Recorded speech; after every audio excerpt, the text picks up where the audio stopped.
Hello dear students, welcome back to your channel Target Gurukul. आज हम इस वीडियो में आपके सीयूटी के पीवाईक्यू को डिस्कस करने वाले हैं। अगर आपका केमिस्ट्री डोमेन है तो ये वीडियो आपके लिए यूजफुल होने वाली है, ठीक है।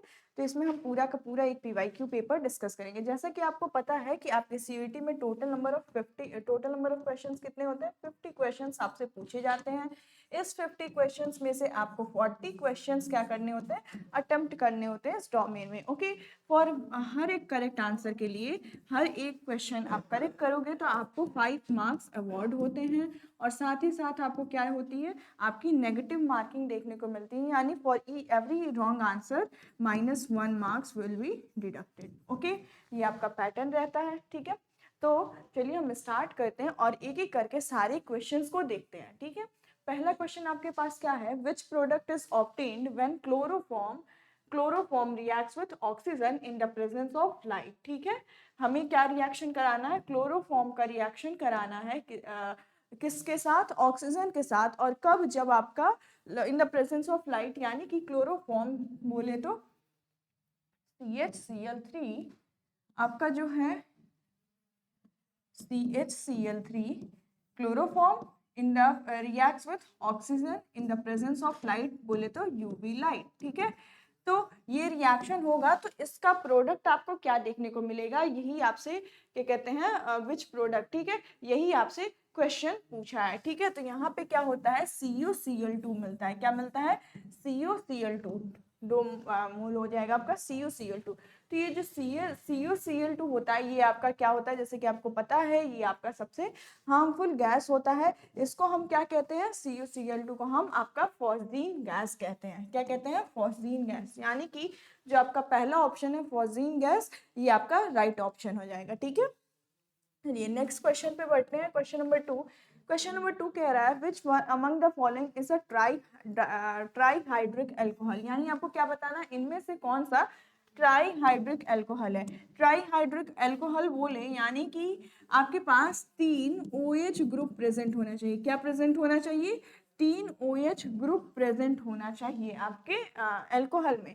तो आपके पास ऑप्शन है ethanol, ethylene glycol, glycerol, phenol. इनमें से कौन सा आपका क्या कहते हैं ट्राईहाइड्रिक अल्कोहल है। एक एक करके देखते हैं। आपका इथेनॉल, ठीक है, ये आपका C2H5OH हो जाएगा, ये इथेनॉल हो जाएगा।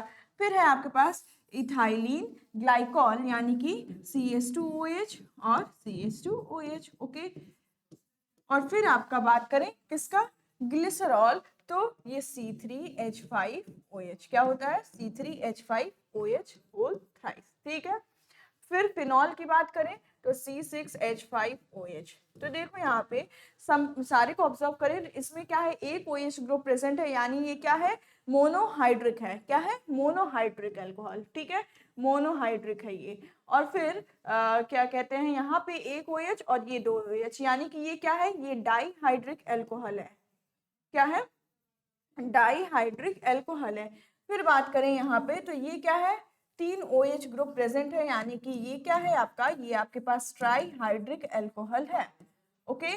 और लास्ट OH है तो ये भी आपका क्या कैसा हो जाएगा, मोनोहाइड्रिक अल्कोहल। तो आपसे क्वेश्चन में पूछा था ट्राईहाइड्रिक अल्कोहल कौन सा होगा, तो जो है आपका ग्लिसरॉल जो है आपका ट्राईहाइड्रिक अल्कोहल होगा, यानी राइट ऑप्शन आपका ग्लिसरॉल हो जाएगा, ठीक है। चलो नेक्स्ट क्वेश्चन पे बढ़ते हैं। देखो क्या कह रहा है question, aspirin is also known as, ठीक है। एस्पिरिन को और किस दूसरे नाम से हम जानते हैं, salicylic acid, salicylic acid, ethyl salicylic acid, methyl salicylic acid, acetyl salicylic acid, ठीक है। तो आपके पास ये 4 ऑप्शन है, ये आपके जनरल नॉलेज पे बेस्ड है। तो जो आपका एस्पिरिन होता है ना, जो आपका ये एस्पिरिन है, इसको हम क्या कहते हैं, एसिटिल सैलिसिलिक एसिड। एस्पिरिन का दूसरा नाम क्या होता है, acetyl salicylic acid, okay. Next question की तरफ बढ़ते हैं, क्वेश्चन नंबर 4। और ये क्या कह रहा है, what is the IUPAC name of picric acid. Picric acid का IUPAC नेम बताना है आपको। ऑप्शंस क्या गिवन है, 2 नाइट्रोफिनॉल, और फिर 2,4,6 ट्राइनाइट्रोफिनॉल, फिर ethyl salicylic acid, and next है 2 अमाइनोफिनॉल, ठीक है। तो अगर हम अपने पिक्रिक एसिड के स्ट्रक्चर की बात करें तो ये आपका क्या हो गया, OH, ठीक है। और यहाँ पे क्या प्रेजेंट होता है, NO2, NO2 और NO2, ठीक है। ये आपका फर्स्ट पोजीशन हो गया, second, third, fourth, fifth and sixth position, ठीक है। तो यहाँ पे क्या देखने को आपको मिल रहा है, यहाँ पे देखो सेकंड पोजीशन पे, फोर्थ पोजीशन पे और सिक्स्थ पोजीशन पे क्या प्रेजेंट है, नाइट्रो ग्रुप प्रेजेंट है। तो ये क्या हो जाएगा 2 4 6 और यहाँ पे 3 नाइट्रो ग्रुप है, तो ये आपका ट्राई नाइट्रो एंड नाइट्रोफिनॉल, ठीक है। ट्राई नाइट्रो, ये तो फिनॉलिक ग्रुप प्रेजेंट है ना, तो ये ट्राई नाइट्रोफिनॉल, ये आपका जहां पे दिखे ये आपका राइट ऑप्शन हो जाएगा, यानी कि ऑप्शन नंबर 2 बोले तो 2 4 6 try nitrophenol will be the right answer for IUPAC name of picric acid, ठीक है। आपको कोई भी एसिड गिवन हो, सैलिसिलिक एसिड, एसिटल, कोई भी एसिड गिवन हो, उसका आप फॉर्मूला और स्ट्रक्चर ये ध्यान में रखना, तभी आप IUPAC नेम लिख पाओगे, और ऐसे क्वेश्चंस पूछते हैं, ठीक है।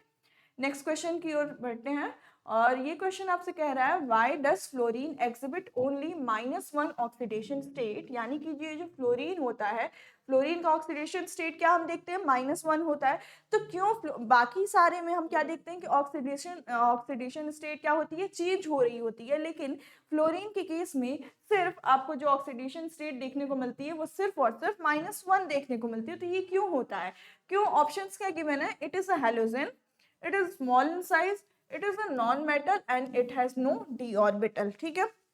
तो राइट ऑप्शन क्या होना चाहिए, देखो आपके पास जो फ्लोरीन होता है इसमें कोई भी डी ऑर्बिटल नहीं प्रेजेंट होता है, ठीक है। डी ऑर्बिटल ना प्रेजेंट होने की वजह से ये अपने उसको एक्सपैंड नहीं कर पाता है, और एक्सपैंड ना करने की वजह से, एक्सपैंड नहीं होगा तो -1, क्योंकि वहां पे क्या है, एक ही खाली है NS2, हाँ NS2 NP5 होता है, NP5 होने की वजह से, NP5 होने की वजह से यहाँ पे एक खाली है, ठीक है। तो इसीलिए ये क्या कहता है, सिर्फ -1, और डी है ही नहीं तो डी में जाएगा ही नहीं, तो ये क्या ऑक्सीडेशन स्टेट शो करेगा, सिर्फ -1 स्टेट। तो राइट ऑप्शन क्या हो जाएगा, it has no D orbital, यानी कि इसके पास कोई डी ऑर्बिटल नहीं होता है, जिसकी वजह से अपने आप को एक्सपैंड नहीं कर पाता है, और एक खाली होने की वजह से ये सिर्फ और सिर्फ -1 ऑक्सीडेशन स्टेट शो करता है, ओके। नेक्स्ट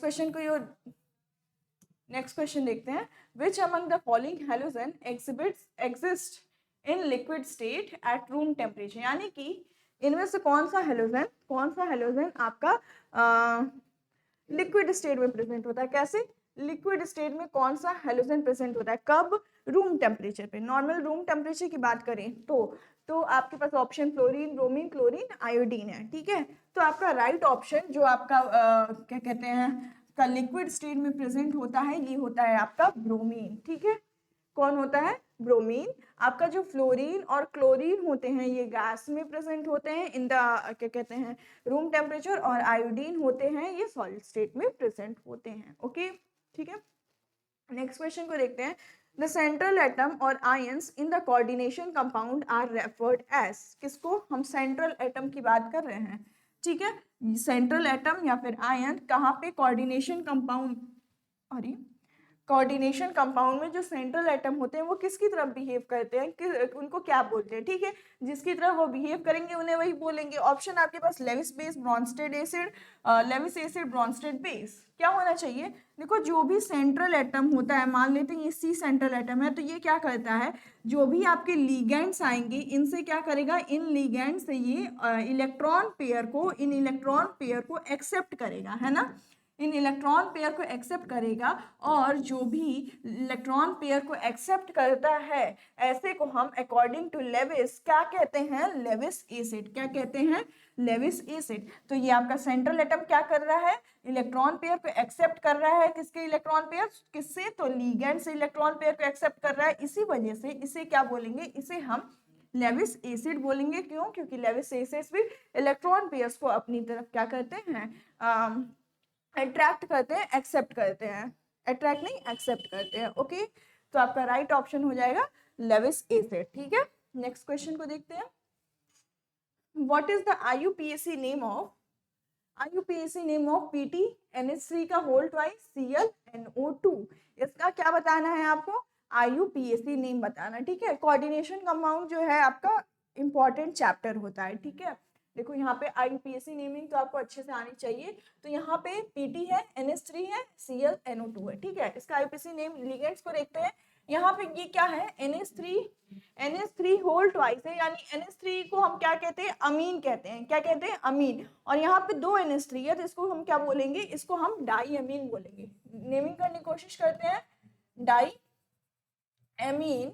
और फिर यहाँ पे क्या है, Cl तो क्लोराइडो, ओके, अमीन CH क्लोराइडो। और फिर आपके पास NO2 है, क्या है, NO2 क्लोराइडो नाइट्राइटो, ठीक है, क्लोराइडो नाइट्राइटो। और आपके पास लास्ट में है प्लैटिनम। अब इस प्लैटिनम से इसका O वाला जुड़ा है, O वाली साइड से जुड़ी है कि N वाली साइड से, तो ये N वाली साइड से जुड़ा रहता है, ठीक है। और ये क्या, प्लैटिनम, तो इसी वजह से ये N वाली साइड से जुड़ी है, तो ये N और फिर आपका हो जाएगा प्लैटिनम, ठीक है, प्लैटिनम। और ऑक्सीडेशन स्टेट प्लैटिनम की क्या हो जाएगी, 2 हो जाएगी यहाँ पे, ठीक है। तो ये आपका इसका IUPAC नेम हो जाएगा, क्या है हमारा, डाईअमीन क्लोराइडो नाइट्राइटो एंड प्लैटिनम, ठीक है। तो ये ऑप्शन आपको कहाँ दिख रहा है, फर्स्ट ऑप्शन ही डाईअमाइन क्लोराइडो, डाईअमाइन देखो क्लोराइडो नाइट्राइटो एंड प्लैटिनम 2, ओके, ये आपका राइट ऑप्शन हो जाएगा, ठीक है। आगे बढ़ते हैं,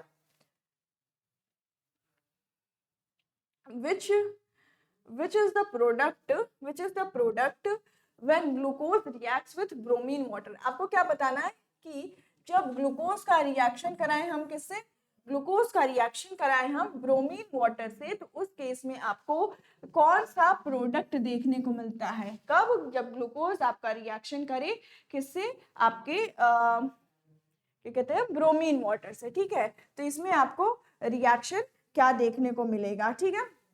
तो यहाँ पे C6H12O6 और ब्रोमीन वाटर यानी कि Br, ठीक है। यहाँ पे क्या होता है ना, यहाँ पे ये जो ऑक्सीजन होता है इसका नंबर C6H12O7, ठीक है, ये हो जाएगा, Br2 होता है ना ब्रोमीन वाटर, ठीक है। तो O7 हो जाता है, और ये ग्लूकोज है आपका, ये ग्लूकोज किस में कन्वर्ट हो जाता है, ये आपका ग्लूकोनिक एसिड में कन्वर्ट हो जाता है, ठीक है।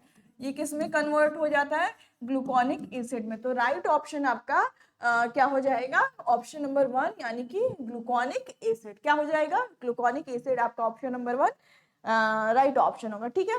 चलो नेक्स्ट क्वेश्चन देखते हैं, match list 1 with list 2 for the oxidation state of the central atoms, ठीक है, ठीक है। सबके क्या है, सबके सेंट्रल एटम्स गिवन है, आपको क्या करना है, आपको मैच करना है सबके ऑक्सीडेशन स्टेट से, किसकी ऑक्सीडेशन स्टेट क्या है, ठीक है। तो आपको क्या करना पड़ेगा, हर एक केस में आपको ऑक्सीडेशन स्टेट को कैलकुलेट करना पड़ेगा, ठीक है। ऑक्सीडेशन स्टेट को कैलकुलेट करते हैं, और किसके लिए, सेंट्रल एटम के लिए, यानी यहाँ पे Cr, यहाँ पे Mn, यहाँ पे B और यहाँ पे Fe, ठीक है। चलो करते हैं, मान लेते हैं Cr 2x, ओके, और O का ऑक्सीडेशन स्टेट -2 होता है, तो प्लस ये क्या हो जाएगा, -2 इंटू 7 है ना, ऑक्सीजन 7 इज इक्वल टू ऊपर कितने चार्ज, 2 माइनस, यानी कि -2, ठीक है। तो ये क्या आ जाएगा, ये तो आपका 2x एज इट इज रहेगा, और ये क्या हो गया 2 7 14, ठीक है। ये -14 इज इक्वल टू -2, अब 14 माइनस हो रहा है, इधर आके प्लस बनेगा, है ना, तो ये -2 + 14 हो जाएगा। इस केस में आपको क्या देखने को मिलेगा, इस केस में आपको 12 देखने को मिलेगा, यानी 2x इज इक्वल टू 12, और this implies that x is equal to +6। Oxidation state Cr की कितनी आई, +6, कितनी आई, +6, ओके। नेक्स्ट देखते हैं MnO4 minus Mn single present है, ओके, तो हम इसे x लेंगे, और O4 यानी कि -2, ओके, -2 इंटू 4 यानी कि -8, ठीक है।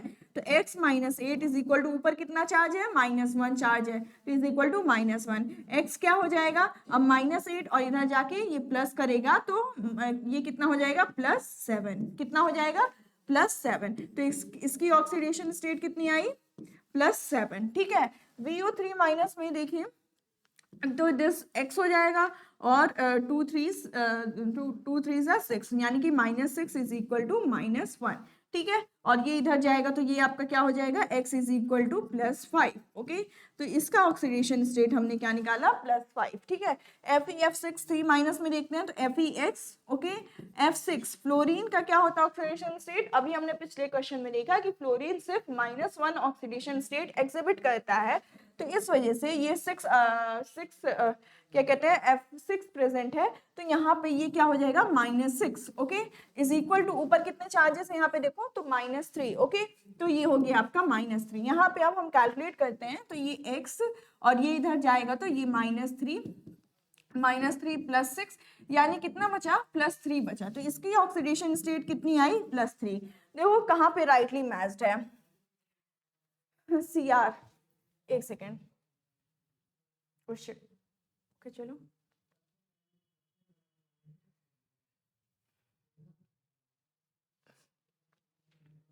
तो यहाँ पे आपकी CR की 6 आई थी, आई गेस, हाँ CR की आपकी 6 आई थी और फिर MN की आपकी 7 आई थी, है ना। V में आपका, तो इसमें आपका 4 और B का 3rd। ठीक है, तो ये ऑप्शन आपका सही जा रहा है। ठीक है, 4B 3rd, हाँ ठीक है, ऑप्शन नंबर 2 आपका राइट ऑप्शन हो जाएगा। आप मैच कर लेना उसके अकॉर्डिंग, ऑप्शन के अकॉर्डिंग। मेरा इरेज हो गया यहाँ पे, तो जो भी ऑप्शन सही होगा वही सही होगा, लेकिन यहाँ तक मुझे लग रहा है ऑप्शन नंबर 2 आपका राइट ऑप्शन होगा। ठीक है, नेक्स्ट क्वेश्चन की तरफ चलते हैं।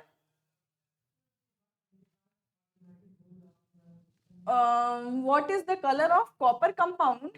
What is the color of copper compound formed in Felling's test? Felling's test में कॉपर कंपाउंड का कलर पूछा है जो कि लास्ट में फॉर्म होता है फॉर एलिफेटिक एल्डिहाइड।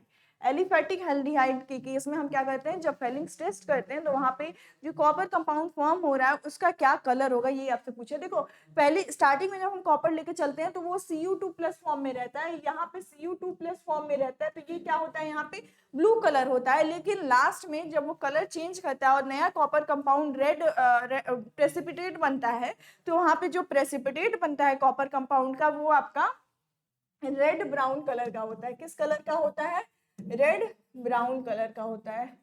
ठीक है, ये आपका रेड ब्राउन कलर का प्रेसिपिटेट बनता है। ठीक है, अगर यहाँ पे क्या देख लें, रिएक्शन ROH, ठीक है, ऑफ क्या पूछा है ये, एलिफेटिक एल्डिहाइड पूछा है, तो RCHO। ठीक है, और स्टार्टिंग में कॉपर ब्लू यानी कि Cu2+ और OH- ये रहेंगे। ठीक है, अब ये आपका क्या देगा, ये आपके ये तीनों आपके मिलके रिएक्शन देंगे, तो क्या आपके कंपाउंड्स फॉर्म कर रहे हैं, तो ये आपका RCOOH बन जाएगा और ये प्लस Cu2O। ठीक है, तो ये जो बनता है इसका कलर क्या होता है, रेड। कभी कभी आपको ब्राउन भी दे सकता है या फिर रेडिश ब्राउन भी दे सकता है, तो वहां पे आप देख लेना, रेड ब्राउन PPT मिलता है Cu2O का। ठीक है, तो आपका राइट ऑप्शन क्या हो जाएगा, ऑप्शन नंबर 4 यानी कि रेड ब्राउन। ठीक है, अब नेक्स्ट क्वेश्चन को देखते हैं। What is the major product formed when diazonium salts undergo Gattermann reaction. ठीक है, क्या आपको कौन सा रिएक्शन याद आना चाहिए यहाँ पे, गटरमैन रिएक्शन। जब डाइएजोनियम सॉल्ट का अंडरगोज गटरमैन रिएक्शन, तो वहां पे क्या मिलता है, देखो जितने भी नेम रिएक्शंस हैं वो आपके कॉम्पिटिटिव एग्जाम्स के लिए बहुत ज़्यादा इंपॉर्टेंट होते हैं, तो नेम रिएक्शन तो एकदम आपकी जुबान पे होना चाहिए। ठीक है, जितने भी नेम रिएक्शन है उनको एक जगह लिख के मतलब नेम रिएक्शंस को आप कर डालो। ठीक है, यहाँ पे नेम रिएक्शन पता है तो आप तुरंत करोगे, नहीं तो फिर रिएक्शन करने बैठोगे। और आपको ये भी पता होना चाहिए गटरमैन रिएक्शन में क्या हम बाकी सारे रिएजेंट्स यूज करते हैं, है ना, तो वहां पे आपको दिक्कत होगी। तो गटरमैन रिएक्शन में आपका क्या बन रहा होता है प्रोडक्ट, आपको हेलो एरीन देखने को मिलता है। क्या देखने को मिलता है, हेलो एरीन देखने को मिलता है। चलो तो नेक्स्ट क्वेश्चन पे चलते हैं। What is the major product of carbylamine reaction. देखो नेक्स्ट क्वेश्चन भी आपका क्या है, नेम रिएक्शन पे ही बेस्ड है, यानी जो कार्बन अमाइन रिएक्शन होता है इसमें आपका क्या कहते हैं, क्या पूछा है, मेजर प्रोडक्ट। इसमें major product carbon amine reaction में क्या बनता है, तो कार्बन अमाइन रिएक्शन में हम क्या लेते हैं, RNH2। क्या लेते हैं, RNH2 लेते हैं। इसका कार्बन अमाइन रिएक्शन में हम किसके साथ रिएक्शन कराते हैं, तो RNH2 का हम क्या कहते हैं, KOH के साथ और CHCl3 के साथ। ठीक है, कि OH के साथ और CH Cl3 के साथ रिएक्शन कराते हैं, यही आपका कार्बोलामाइन रिएक्शन होता है। इसमें क्या बनता है, इसमें आपका एक आपको आइसोसाइनाइड देखने को मिलता है। क्या देखने को मिलता है, आइसोसाइनाइड देखने को मिलता है, ठीक है, RN डबल बॉन्ड C, ठीक है। तो ये आपका क्या देखने को मिलता है, आइसोसाइनाइड, यही आपका इस कार्बोलामाइन रिएक्शन में मेजर प्रोडक्ट होता है, ठीक है। तो आपका राइट ऑप्शन कौन सा हो जाएगा, आइसोसाइनाइड हो जाएगा, ठीक है। चलो moving to the next question, क्या है, which among the following is an essential amino acid. Essential और नॉन एसेंशियल अमाइनो एसिड्स क्या होते हैं, ऐसे अमाइनो एसिड्स जो कि हमारी बॉडी या खुद से प्रोड्यूस कर ले, खुद से प्रोड्यूस कर लेती है जो हमारी बॉडी, वो क्या होते हैं, वो नॉन एसेंशियल होते हैं। क्यों, क्योंकि उनका हमें बाहर से इनटेक लेने की कोई ज़रूरत नहीं है, ठीक है, इसलिए हमारे लिए वो नॉन एसेंशियल होते हैं क्योंकि हमारी बॉडी खुद प्रोड्यूस कर रही है। लेकिन जो एसेंशियल अमाइनो एसिड्स होते हैं उनको क्या है कि हमारी बॉडी खुद से नहीं प्रोड्यूस कर पाती है, उनको हम अपने डाइट में इंक्लूड करना इम्पॉर्टेंट होता है। इसीलिए ऐसे क्या कहते हैं अमाइनो एसिड्स को हम क्या कहते हैं, एसेंशियल अमाइनो एसिड, ठीक है। तो आपके पास ग्लाइसिन, वैलिन और एनालिन और सेरीन, इसमें से कौन सा आपका एसेंशियल अमाइनो एसिड होता है जो कि हमारी बॉडी नहीं प्रोड्यूस कर पाती है। तो जो आपका वैलिन होता है ना, ये आपकी बॉडी नहीं प्रोड्यूस कर पाती, इसलिए ये आपका हो जाएगा essential amino acid, okay. Next question देखते हैं, arrange the following in the increasing order of there pH value. आपके पास दिया हुआ है P nitrophenol, M nitrophenol, M सेरोसोल और फिनॉल, ठीक है। इन चारों को इनके pH वैल्यू बोले तो आप इनको किस बेसिस पे अरेंज कर सकते हो, तो इनके एसिडिटी फैक्टर को एज्यूम कर लो, है ना, एसिडिटी फैक्टर को एज्यूम कर लो और इसके बेसिस पर हम इनको क्या करेंगे, इंक्रीजिंग ऑर्डर में इनको अरेंज करेंगे in the form of their increasing order, okay. यहाँ पे एक आपके पास है M नाइट्रोफिनॉल, एक है P नाइट्रोफिनॉल, यानी मेटा और पैरा है। तो ये M नाइट्रोफिनॉल जो होगा, M नाइट्रोफिनॉल, ठीक है, ये सबसे लीस्ट। यहाँ पे क्या है, आपके पास इलेक्ट्रॉन विड्रॉइंग ग्रुप प्रेजेंट है, जो कि आपके पास क्या है, नाइट्रो ग्रुप प्रेजेंट है, ओके। तो यहाँ पे और यहाँ इसमें क्या है, इसमें पैरा पे है। तो नाइट्रो के कंपैरिजन में जो पैरा पोजीशन होगी, पैरा पोजीशन लेस इफेक्टिव होती है, नाइट्रो के कंपैरिजन में पैरा पोजीशन लेस इफेक्टिव होती है। इसलिए यहाँ पे सबसे पहले M नाइट्रोफिनॉल आएगा, फिर आपका कौन आएगा, P नाइट्रोफिनॉल, ठीक है, P नाइट्रोफिनॉल, ठीक है। अब फिर उसी सीरीज में फिर आपका कौन आएगा, फिर इसके बाद आपका फिनॉल आ सकता है ना, फिनॉल आ जाएगा और फिर आपका सेरोसोल आएगा, क्योंकि इसमें क्या है, M सेरोसोल में इसमें आपका क्या कहते हैं, इलेक्ट्रॉन डोनेटिंग ग्रुप प्रेजेंट होता है। क्या प्रेजेंट होता है यहाँ पे, इलेक्ट्रॉन डोनेटिंग ग्रुप प्रेजेंट होने की वजह से ये सबसे, तो ये आपका राइट ऑर्डर हो जाएगा, ठीक है, ये आपका राइट ऑर्डर हो जाएगा। 16 को देखते हैं। 16 कह रहा है which among the following is a biodegradable polymer, और आपके पास ऑप्शन है पीवीसी, नाइलॉन और फेरॉन और पीएचबीवी। यानी कि यहाँ पे आपको बताना है बायोडिग्रेडेबल पॉलीमर कौन से होते हैं, यानी कि ऐसे पॉलीमर जो कि आपके नेचर इन्वायरमेंट में पड़े पड़े क्या हो जाए, डिग्रेड हो जाए, मिट्टी में मिल जाए, ठीक है, ऐसे को हम बायोडिग्रेडेबल बोलते हैं।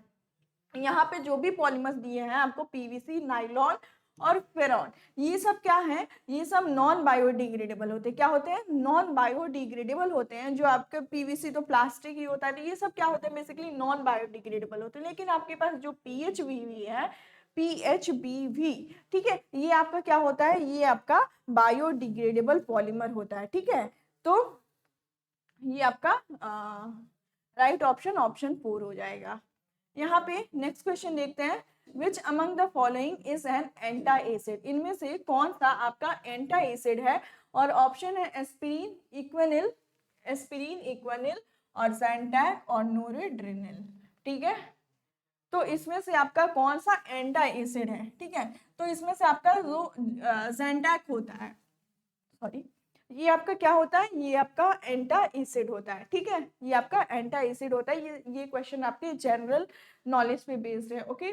चलिए, what is the numerical value of 1 faraday in coulombs, यानी आपको क्या बताना, 1 faraday is equal to how many coulombs. ठीक है, 1 faraday is equal to how many coulombs, यही आपसे क्वेश्चन पूछा है। हाँ, 1 फैराडे इन कूलम्स बताना है, कितने कूलम्स होते हैं 1 फैराडे में।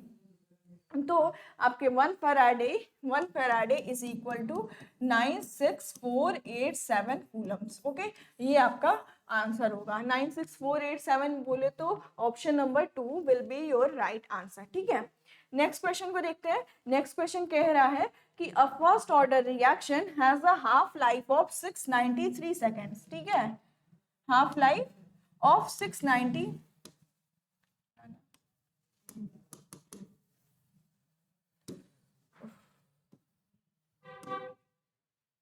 देखो क्या कह रहा है कि कोई फर्स्ट ऑर्डर रिएक्शन है जिसकी हाफ लाइफ यानी कि टी हाफ कितनी है 693 सेकेंड्स। टी हाफ आपको दी हुई है 693 सेकेंड्स की। तो आपको क्या बताना है, आपको रेट कांस्टेंट बताना है, यानी आपने एक रिलेशन पढ़ा होगा किसकी और किसके बीच, आपका हाफ लाइफ टाइम और क्या कहते हैं रेट कांस्टेंट के बीच में। ठीक है, किसके लिए, किस रिएक्शन के लिए, फर्स्ट ऑर्डर, हर ऑर्डर रिएक्शन के लिए डिफरेंट होता है। तो फर्स्ट ऑर्डर रिएक्शन के लिए जो आपने पढ़ा है उसको हम यहाँ पे अप्लाई करेंगे। ठीक है, तो टी हाफ क्या होता है आपका 0.693 अपॉन के। ठीक है, ये आपका होता है। ठीक है, यहाँ पे आपको टी हाफ गिवन है और ये तो कांस्टेंट है और के आपका रेट कांस्टेंट होता है। तो आपको क्या करना है, के को कैलकुलेट करना है। तो यहाँ से आपका के क्या हो जाएगा, के इज इक्वल टू 0.693 अपॉन 693। ठीक है, तो ये कितना हो जाएगा 0.001 सेकेंड और इनवर्स। ठीक है, 0.001 सेकेंड इनवर्स, यानी कि आपका ऑप्शन नंबर 3 सही जा रहा है। हाँ, ऑप्शन नंबर 3 आपका राइट ऑप्शन हो जाएगा। ठीक है, नेक्स्ट क्वेश्चन को देखते हैं। नेक्स्ट क्वेश्चन है for SN2 reaction the increasing order of reactivity of the following alkyl halides.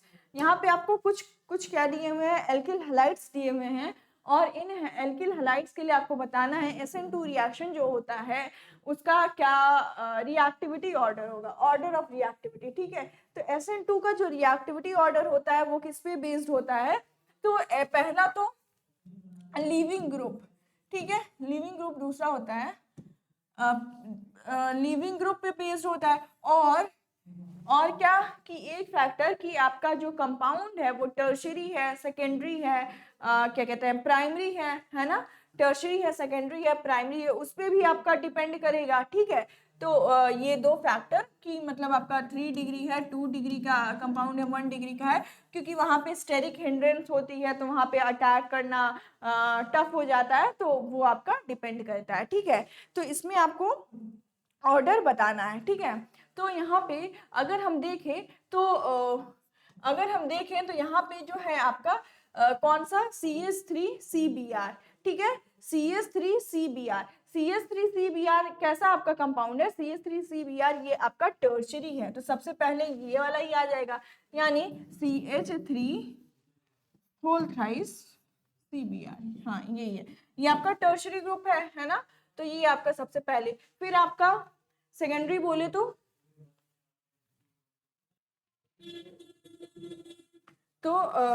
हाँ, फिर आपका क्या आएगा, ये सबसे लीस्ट रिएक्टिव होगा। ठीक है, सबसे लीस्ट रिएक्टिव फिर आपका आ जाएगा बी वाला, यानी कि CH3CH2 और फिर CHBr और CH3। ठीक है, ये नहीं होगा। अगर 3 डिग्री यानी कि हिंड्रेंस ज्यादा है तो रिएक्टिविटी क्या होती है उस केस में घट जाती है। ठीक है, तो सबसे लीस्ट रिएक्टिव 3 डिग्री वाले हो जाएंगे। ठीक है, तो इसमें फिर आपका क्या आ जाएगा, फिर आपका ये तो प्राइमरी में जा रहा है तो ये आपका आ जाएगा। ठीक है, सेकेंडरी वाला यानी कि CH3 का होल ट्वाइस और फिर CH2Br और फिर आपका है लास्ट वाला ऑप्शन यानी कि CH3 CH2Br। ठीक है,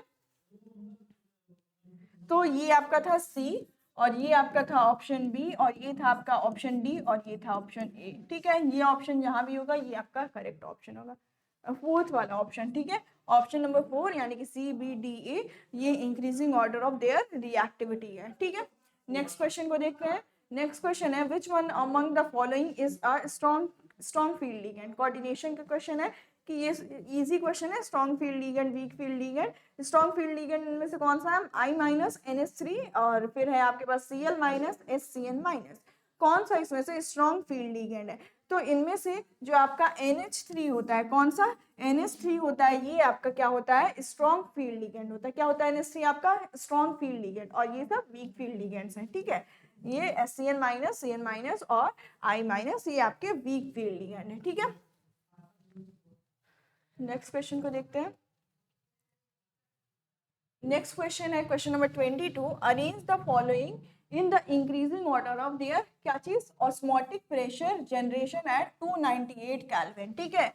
यहाँ पे आपको क्या कैलकुलेट करना है? आपको ऑस्मोटिक प्रेशर की वैल्यू कैलकुलेट करना है और टेम्परेचर यहाँ पे आपको गिवन है 298 केल्विन, यानी हर एक रिएक्शन में आपका जो टेम्परेचर है वो क्या है? आपके लिए टेम्परेचर सेम होगा, ठीक है। और यहाँ पे नंबर ऑफ मोल्स जो है वो आपका डिफर कर दिया है और कितना वॉल्यूम है वाटर का, ठीक है। पहले में देखो ए ऑप्शन में क्या है कि if a cell containing 0.5 moles of solute dissolve in 1 litre of water is immersed in pure water, ठीक है। इसके लिए आपको क्या कैलकुलेट करना है? पाई, ऑस्मोटिक प्रेशर, यानी कि पाई की वैल्यू कब, जब आपके जो सोल्यूशन उसमें क्या है 1 लीटर ऑफ सोल्यूशन में 1 लीटर ऑफ वाटर में आपका 0.5 मोल्स प्रेजेंट है। अब इन सारे केसेस में क्या चीज सिमिलर है आपको? तो आपका जो टेम्परेचर है यानी कि 298 केल्विन है, ये आपको सिमिलर देखने को मिल रही है, ठीक है। तो यहाँ पे आपकी पाई की वैल्यू कितनी होती है? पाई होता है nRT/V, ठीक है। हम किस चीज को कंसिडर करेंगे? आर, ये तो आपका सबके लिए सेम होगा, और टी आपका क्वेश्चन सेम कर दिया है ना, 298 केल्विन हर एक केस में है, ठीक है। यानी हम पाई किस बेसिस पे निकाल सकते हैं? n/v, ठीक है। और फिर ये निकालने के बाद हम क्या करेंगे? हम अपने उस ऑर्डर में अरेंज कर लेंगे, ठीक है। तो यहाँ पे n/v बोले तो n आपका नंबर ऑफ मोल्स और v वॉल्यूम, ठीक है। यहाँ पे पाई कितना आएगा? यानी कि 0.5/1 लीटर, तो ये आपका 0.5 ही आ जाएगा, ठीक है। यहाँ पे बी वाले में 0.25/1 लीटर, ठीक है। तो यहाँ पे पाई आपकी 0.25/1 लीटर, तो ये आपकी कितनी आ जाएगी? क्या कहते हैं 0.25 यानी है ना। फिर आपका है कि अगर कोई सेल है 0.1 मोल्स है, यानी पाई की वैल्यू कितनी आएगी? पाई इज इक्वल टू 0.1/0.01, ठीक है। तो ये आपका अप्रॉक्स 10 आ जाएगा, हाँ, ठीक है। और ये आपका क्या है 0.05, यहाँ पे पाई कितना आएगा? 0.05 अपॉन कितना हो जाएगा? नहीं सॉरी, ये पाई की वैल्यू आपकी 0.2/0.05, ठीक है। 0.2/0.05, ठीक है। ये होगा 225, तो ये आपका आ जाएगा अप्रॉक्स 4, ठीक है, मोल लीटर इनवर्स, ठीक है। मोल लीटर इनवर्स यूनिट होगी, ठीक है। तो इसमें आपको इंक्रीजिंग ऑर्डर में अरेंज करना है। सबसे छोटा कौन सा है? तो आपका ऑप्शन नंबर बी, यानी कि 0.025, ऑप्शन नंबर बी। फिर आपका बी के बाद आपका 0.5 आ रहा है, यानी कि ऑप्शन ए। और फिर आपका आ रहा है 10 और 4, तो आपका ऑप्शन डी, यानी कि 4 मोल्स पर लीटर आया है, ओके। और फिर आपका लास्ट में है ऑप्शन सी, ठीक है, BADC, ऐसा ऑप्शन दिख रहा है, ऑप्शन नंबर थर्ड, ठीक है, BADC। ऑप्शन नंबर थर्ड जो है आपका राइट ऑप्शन हो जाएगा। कुछ नहीं करना था, बस हमें ऑस्मोटिक प्रेशर कैलकुलेट करना था। और ऑस्मोटिक प्रेशर हमें क्या पता है कि पाई जो होती है इसकी वैल्यू होती है आपकी nRT/V, ठीक है, nRT/V होती है। अब इसके बेसिस पे हम क्या करेंगे? इसके बेसिस पे हम अपनी कैलकुलेशन करेंगे। तो यहाँ पे हर एक केस में आपका जो टी है, यहाँ पे जो टी था ये सबके लिए सेम था, आर कांस्टेंट है तो ये सबके लिए सेम होगा, तो ये तो वेरी करेगा नहीं, ओके। हमें मतलब किससे रहा? एन और वी से। एन बोले तो नंबर ऑफ मोल्स और वी बोले तो वॉल्यूम क्या था। तो यहाँ पे number of moles by volume किया हमने और क्वेश्चन अरे आंसर्स आ गए, ओके। नेक्स्ट क्वेश्चन को देखते हैं हम। नेक्स्ट क्वेश्चन है आपका arrange the following rate constant in the increasing order of there reactivity, ठीक है। क्या करना है आपको, यहाँ पे आपको increasing order of there order of reaction, यहाँ पे आपको ऑर्डर ऑफ रिएक्शन के बेसिस पे आपको इन सारी यूनिट्स, मतलब कि आपको यूनिट डी के बताना है कि क्या कहते हैं कौन से ऑर्डर ऑफ रिएक्शन की यूनिट है, और उस बेसिस पे आपको इन द इंक्रीजिंग ऑर्डर में अरेंज करना है। यहाँ पे ऑप्शंस गिवन है आपको, ठीक है।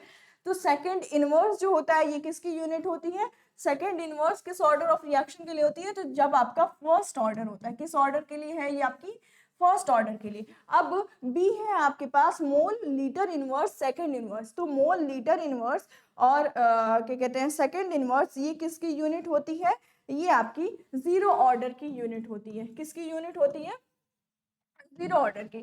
फिर है आपके पास मोल मोल पर mole square litre square second inverse, ये आपकी थर्ड ऑर्डर की यूनिट होती है, third order of reaction, okay. और जो ये है आपका mole inverse litre second inverse, ये आपकी सेकंड ऑर्डर की यूनिट है, ठीक है। तो इस बेसिस पे आपका यूनिट के बेसिस पे भी ये क्वेश्चन बन गया। तो आपको इंक्रीजिंग ऑर्डर में कन्वर्ट करना था, तो सबसे सबसे लो ऑर्डर किसका है, जीरो ऑर्डर यानी कि बी, ओके बी। फिर फर्स्ट ऑर्डर यानी कि ए, फिर सेकंड ऑर्डर यानी कि सी, और फिर आपका आएगा D, B A C D आपका राइट ऑप्शन होगा। कहाँ है B A C D, option number third, ठीक है। ऑप्शन नंबर थर्ड जो है वो आपका राइट ऑप्शन हो जाएगा, ठीक है। नेक्स्ट क्वेश्चन देखते हैं। देखो क्वेश्चन नंबर 24 कह रहा है कि which of the following compounds will undergo aldol condensation reaction, ठीक है।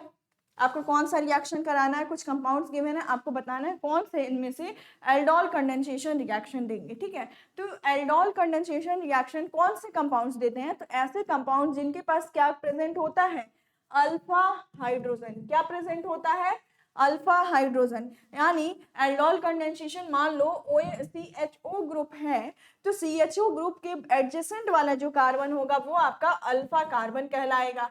अब इस कार्बन से जुड़ा हुआ हाइड्रोजन अगर होगा, अगर हाइड्रोजन प्रेजेंट है एक भी तो रिएक्शन देगा, अगर नहीं हाइड्रोजन प्रेजेंट है तो हम बोलेंगे नो अल्फा हाइड्रोजन प्रेजेंट, ठीक है, नो अल्फा H प्रेजेंट। और इस केस में आपका जो है क्या कहते हैं एल्डोल कंडेंसेशन रिएक्शन जो है वो नहीं होने वाली है, ठीक है। तो यहाँ पे एक एक करके ऑप्शन को देखते हैं। यहाँ पे CHO ग्रुप है, ठीक है, ये वाला कार्बन आपका क्या होगा, यहाँ पे अल्फा कार्बन होगा। इस अल्फा कार्बन का वैलेंसी देखो, यहाँ पे एक, ये दो, तीन, चार, चारों वैलेंसी कंप्लीट है, कोई हाइड्रोजन होगा, नहीं होगा। अल्फा हाइड्रोजन नहीं है तो क्या एल्डोल कंडेंसेशन होगा, नहीं होगा। यानी ये कंपाउंड एल्डोल कंडेंसेशन रिएक्शन नहीं देगा। यहाँ पे देखो, यहाँ पे क्या है CHO ग्रुप, अब यहाँ पे क्या होगा नेक्स्ट कार्बन, इसकी एक वैलेंसी, दो वैलेंसी, और यहाँ पे क्या होगा, ओके। तो यहाँ पे अल्फा हाइड्रोजन है तो ये क्या करेगा, एल्डोल कंडेंसेशन रिएक्शन को देगा, ओके। फिर है आपका CH3 CH2 CH3 CH2 CHO, यहाँ पे भी CHO ग्रुप है, इसके बगल वाला कार्बन यानी अल्फा कार्बन के पास क्या प्रेजेंट है, अल्फा हाइड्रोजन प्रेजेंट है। बेसिक सी बात है, ये क्या करेगा, ये एल्डोल कंडेंसेशन रिएक्शन में पार्टिसिपेट करेगा, ओके। फिर यहाँ पे HCHO, इसमें तो कोई अल्फा कार्बन ही नहीं प्रेजेंट है, अल्फा कार्बन ही नहीं प्रेजेंट है, तो अल्फा कार्बन से जुड़ा हुआ अल्फा हाइड्रोजन हमें चाहिए, तो no presence of alpha hydrogen, इसलिए ये भी आपका जो है एल्डोल कंडेंसेशन रिएक्शन में पार्टिसिपेट नहीं करेगा। तो इसमें से आपका राइट और कौन कौन सा एल्डोल कंडेंसेशन में पार्टिसिपेट किया, आपका C एंड आपका B, ठीक है। तो B and C, choose the correct answer यहाँ पे। तो B एंड C कहाँ गिवन है, ऑप्शन नंबर 2, ठीक है, B एंड C ओनली, सिर्फ B और C जो है आपका एल्डोल कंडेंसेशन रिएक्शन को देने वाले हैं, ठीक है, बाकी दोनों नहीं देंगे। क्यों, क्योंकि उनके पास क्या है, अल्फा हाइड्रोजन कोई नहीं प्रेजेंट है, तो वो क्या करेंगे, कोई भी एल्डोल कंडेंसेशन रिएक्शन को नहीं देंगे, ओके। समझ में आया क्वेश्चन। यहाँ पे देखो, which one of the following ions will be colored in aqueous solution, इसमें क्या पूछ रहा है कि आपको चार आयंस दिए हैं, क्या है Ti3+, Cu+ and Nb3+, Y3+। इनमें से कह रहा है कि कौन से आयंस जो हैं अपने एक्वस सोल्यूशन में कैसे होंगे, कलर्ड होंगे, ठीक है। यही आपसे क्वेश्चन है, कौन कौन से कलर्ड होंगे, ठीक है। यहाँ पे क्या है आपका Ti3+, ठीक है। तो आपका जो Ti3+ होता है, इसमें क्या, देखो पहली बात कि जो भी ऐसे कंपाउंड्स हैं या फिर आयंस हैं, इसमें कलर कहाँ से आता है, तो जब उनके जो डी ऑर्बिटल है, डी डी ट्रांजिशन की वजह से कलर इम्पार्ट करते हैं। ओके, तो जब उनका डी ऑर्बिटल है वो कैसा हो, पार्शियली फिल्ड डी ऑर्बिटल हो, तो क्या होता है, तो फिर वो कलर शो करते हैं। तो Ti3+ में सोचो यहाँ पे क्या होगा, इसके भी डी ऑर्बिटल्स कैसे होंगे, पार्शियली फिल्ड डी ऑर्बिटल्स होंगे। ओके, पार्शियली फिल्ड होंगे इसके डी ऑर्बिटल्स, ठीक है। यहाँ भी पार्शियली फिल्ड होंगे Nb3+, हाँ यहाँ भी आपकी जो है पार्शियली फिल्ड डी ऑर्बिटल्स होंगे, ठीक है। डी ऑर्बिटल्स इनके आधे फिल होंगे। और यहाँ पे क्या है Y3+ में क्या होगा, इनके जो डी ऑर्बिटल्स हैं ये पूरे फिल होते हैं, यानी कि उसमें कोई वैकेंसी नहीं होती है, यानी यहाँ पे फुल फिल्ड है, तो डी डी ट्रांजिशन जो है वो पॉसिबल नहीं हो पाएगा, ठीक है।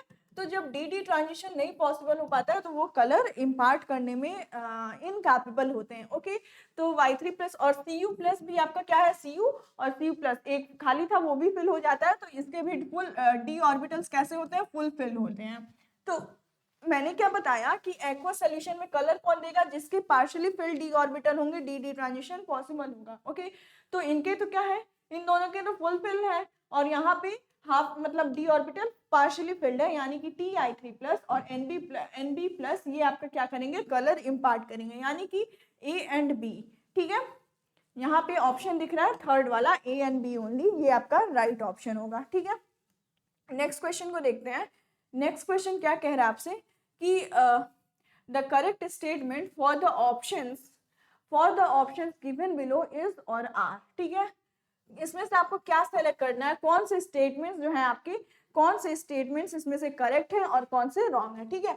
तो यहाँ पे देखते हैं, पहला ऑप्शन है कि diazonium salts of aromatic amines are less stable than diazonium salts of aliphatic amines.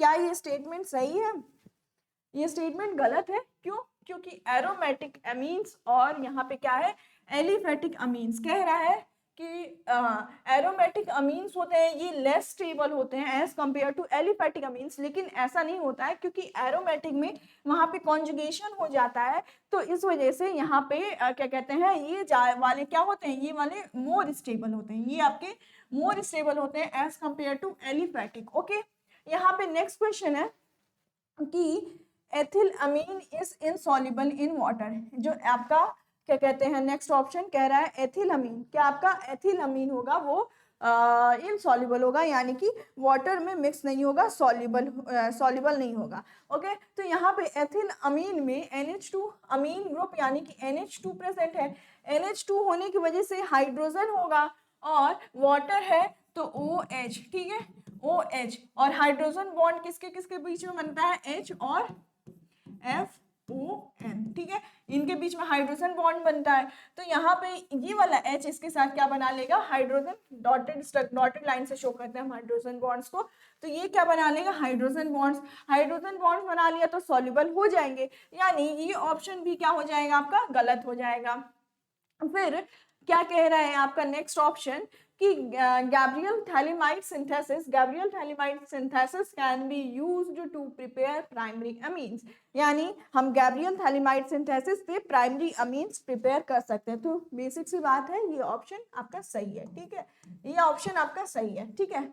अब फिर नेक्स्ट कह रहा है कि because of +R effect of the NH2 group aniline will undergo Friedel Crafts acylation reaction, ठीक है, +R इफेक्ट की वजह से जो NO2 ग्रुप है वो आपका क्या करेगा, फ्रीडल क्राफ्ट क्या कहते हैं, फ्रीडल क्राफ्ट एसाइलेशन रिएक्शन होगा। NH2 ग्रुप क्या करेगा, NH2 ग्रुप डीएक्टिवेट करता है आपके जो बेंजीन रिंग होती है, तो वो वहां पे फ्रीडल क्राफ्ट नहीं जाएगा, ठीक है। तो ये भी ऑप्शन आपका इनकरेक्ट हो गया, ठीक है। तो ये Gabriel phthalimide synthesis is used to prepare primary amines, ठीक है, ये आपका सही ऑप्शन है, ठीक है। चलो नेक्स्ट क्वेश्चन क्या कह रहा है, मैच लिस्ट 1 विथ लिस्ट 2, दोनों लिस्ट को मैच करना है, देखते हैं। देखो एक Mn2+ spin only magnetic moment, और MnO2 और मिश मेटल। ओके, देखो ये क्या है, ये तो सबको पता है कि स्पिन ओनली मैग्नेटिक मोमेंट किससे कैलकुलेट करते हैं, mu s is equal to √n+2 bm, ठीक है, बोल में। अब यहाँ पे Mn2+ दिया है, तो Mn2+ क्या होगा, Mn2+ अपने यहाँ पे हाईएस्ट ऑक्सीडेशन स्टेट में प्रेजेंट है, ठीक है, Mn2+ अपने हाईएस्ट ऑक्सीडेशन स्टेट में प्रेजेंट है, ठीक है। हाँ ठीक है, और फिर आपके पास क्या गिवन है, फिर आपके पास ये गिवन है कि MnO2 और मिश मेटल, MnO2 क्या होता है और मिश मेटल क्या होता है। जो मिश मेटल होता है ये आपके एलॉयज होते हैं 4F मेटल के, और जिसमें क्या होता है, सिलिकॉन होता है, कार्बन होता है और कैल्शियम भी प्रेजेंट होता है। और MnO2 क्या होता है, ये आपका पाइलोरोसाइट ओर होता है, ठीक है, एक टाइप का ओर होता है जो कि जिस हम Mn का एक्सट्रैक्शन करते हैं। तो यानी कि सेकेंड ये ऑप्शन आपके किसके साथ गया, Mn2+ अपने हाईएस्ट ऑक्सीडेशन स्टेट में प्रेजेंट है, यानी कि फर्स्ट वाला फोर्थ के साथ जाएगा, बी थर्ड के साथ जाने वाला है, और सी आपका किसके साथ, MnO2 first and misch metal second, ठीक है। तो 4 3 2 1 2 4 3 1 2 ऑप्शन नंबर थर्ड, ठीक है, ऑप्शन नंबर थर्ड आपका राइट ऑप्शन हो जाएगा, ठीक है। नेक्स्ट क्वेश्चन देखते हैं। इसमें भी आपको क्या करना है, इसमें भी आपको कुछ मैच करना है, मैच लिस्ट 1 विथ लिस्ट 2, ठीक है। आई गेस ये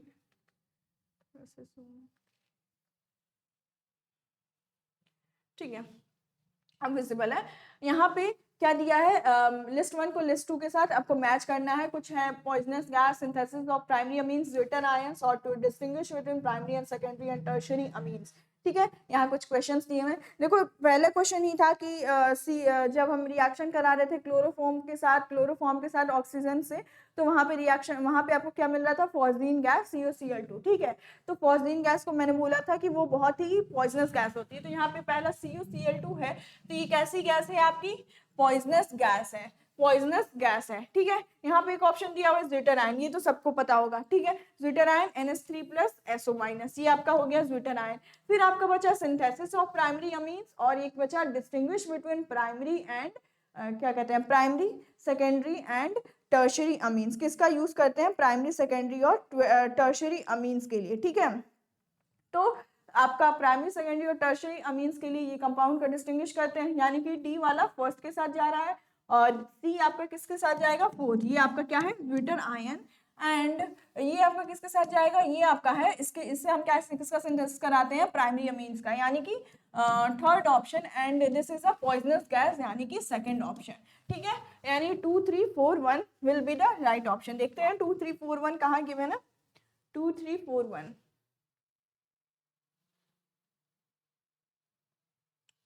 आप इसको इसके अकॉर्डिंग मैच कर लेना, ठीक है, मैंने बता दिया, ओके। नेक्स्ट क्वेश्चन देखते हैं। Which one of the following is or are the basis of DNA, इनमें से कौन सा क्या कहते हैं डीएनए के बेस में प्रेजेंट होता है। आपके पास ऑप्शन है एडेनिन, और फिर यूरासिल, और फिर थाइमिन और साइटोसिन, ठीक है। कौन सा इसमें जो है आपका बेसिस किसका, डीएनए के बेसिस में प्रेजेंट होता है। डीएनए के बेसिस में क्या होता है आपका, तीन होते हैं, एक आपका एडेनिन होता है, फिर आपका यूरेसिल होता है, और फिर आपका लास्ट जो है साइटोसिन होता है, ओके। तो आपका कौन कौन सा हो गया, ए बी और डी, ओके, ठीक है। तो ये आपका राइट आंसर हो जाएगा, ओके। तो इस वीडियो के लिए हम इतना ही रखते हैं, और अगर आप हमसे जुड़ के, हमारे बैच से जुड़ के हमारे साथ पढ़ाई करना चाहते हो, जहाँ पे क्या है कि आपको CUET की बैच ऑलरेडी स्टार्ट हो चुकी है, और most of the topics cover भी हो चुके हैं, तो आप हमारे टारगेट गुरुकुल के मोबाइल ऐप से आप क्या कर सकते हो, हमारे आरंभ बैच को ज्वाइन कर सकते हो, वहाँ पे आपको इन डिटेल एवरीथिंग मिल जाएगा, ठीक है। So that's all for this video. Thank you so much.